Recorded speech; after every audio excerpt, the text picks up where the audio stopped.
Warning: the strategy that brought your company success yesterday could make you obsolete tomorrow.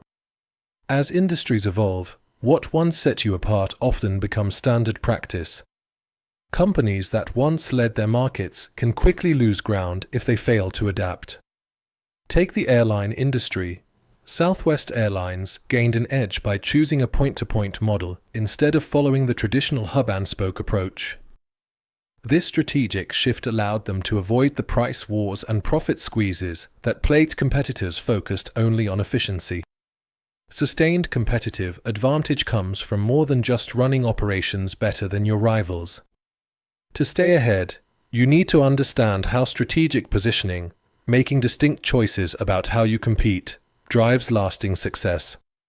This is the critical difference between temporary wins and enduring leadership. Let's look at why simply improving efficiency isn't enough to secure your position in a changing market. If you're new here, please subscribe and like, because I share tips to help you improve your career. This brings us to a common pitfall: the operational effectiveness trap. Many leaders focus on squeezing more efficiency out of existing processes. For example, airlines spent decades perfecting turnaround speed, believing that faster planes at the gate would secure market dominance.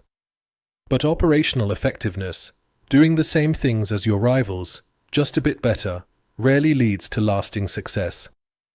Operational improvements are necessary to keep pace, but they don't set you apart.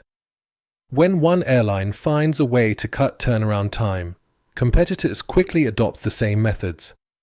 Over time, these gains erode as everyone catches up, and the industry returns to a level playing field. US airlines learned this firsthand. Despite relentless efforts to optimize operations, they continued to lose market share to Southwest Airlines. Southwest didn't just do things better, it made different choices, like adopting a point-to-point route system that fundamentally changed the rules of competition.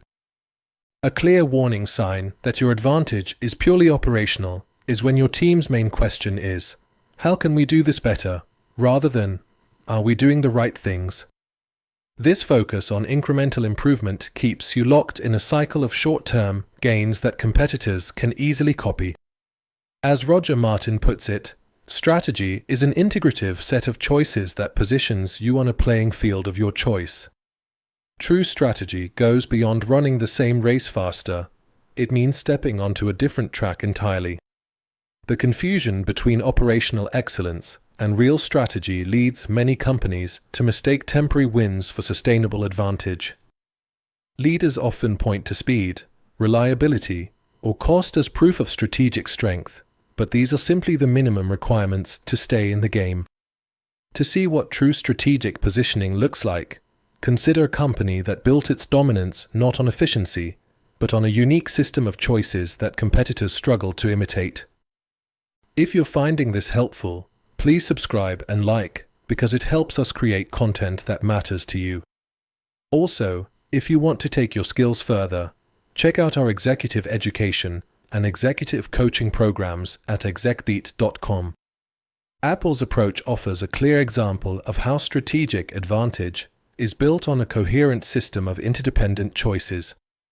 In 2007, while Nokia led the industry in manufacturing scale and operational efficiency, Apple focused on understanding how people interacted with technology.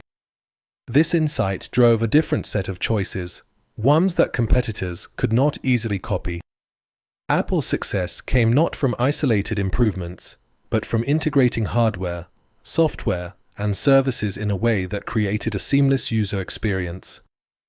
This integration is what Michael Porter calls fit, where activities across the value chain reinforce one another.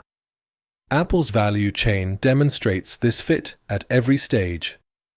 The design of their products is closely aligned with their proprietary iOS software, and both are supported by a retail experience that mirrors Apple's brand values. Each element is deliberately constructed to support the others, making the whole system difficult to imitate. The result is a powerful ecosystem where switching costs are high and customer loyalty is strengthened by every interaction. A defining feature of Apple's strategy is its willingness to make trade-offs. Rather than offering endless customization, Apple limits options to maintain control over quality and ensure a consistent user experience. This decision is not just about operational efficiency, it's a conscious choice to say no to conflicting dimensions, as Porter emphasizes in his research.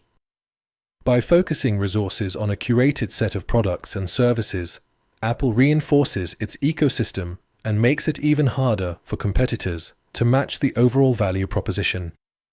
Attempts to copy individual aspects of Apple's strategy, such as launching branded retail stores or building app marketplaces, have fallen short because rivals lack the underlying system of reinforcing activities.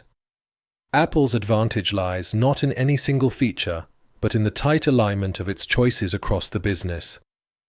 Nokia's decline underscores the risk of relying solely on operational strengths. While they excelled in production and scale, they failed to recognize the growing importance of integrated ecosystems. Apple's strategic coherence allowed it to anticipate and shape consumer behavior rather than simply respond to market shifts.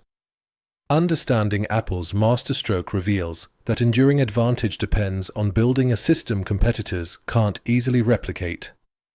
This distinction between operational excellence and strategic positioning sets the stage for a final insight about what it truly takes to secure lasting success in a competitive market. Lasting advantage is built on a foundation of unique, interconnected choices that competitors find difficult to replicate.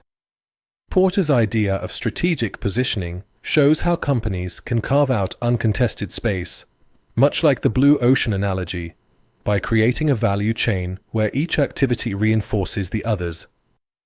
This approach stands apart from operational improvements, which rivals can quickly match. Challenge your team to identify which activities you perform differently and where you make deliberate trade-offs. Lay out the logic of your strategy so each decision strengthens your overall system. Comment below with which strategic trade-offs your team is wrestling with. True advantage emerges when your activities preserve fit and cannot be imitated. Thanks for watching. Please subscribe and like because it helps us bring you more free videos.